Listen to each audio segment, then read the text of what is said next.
वज़ीर आला उमर अब्दुल्ला ने आज कंगन तहसील में अखाल कंगन पुल का इफ्तिताह किया। इस पुल पर साल 2008 में तामीराती काम शुरू किया गया और तकरीबन 17 साल में इसको मुकम्मल करके आवाम के नाम वक्फ किया।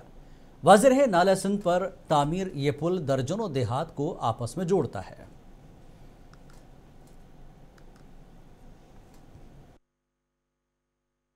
में शौकत हम बहुत खुश है। उमर अब्दुल्ला साहब और मेहर अली साहब ने यहाँ पर इसका इनाग्रेशन किया। यहाँ पे हम बहुत खुश है। हम लोग खाल के लोग कम से कम 3-4 हज़ार चूल्हे बहुत खुश है, क्योंकि हमारे पास ना फायर सर्विस गाड़ी पहुंचता था, ना एम्बुलेंस पहुंचता था। बहुत दिक्कत था हम लोगों का।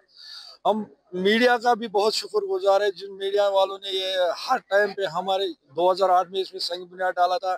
बीच में 10-15 साल हो गया, मीडिया वालों ने बहुत हाईलाइट किया था।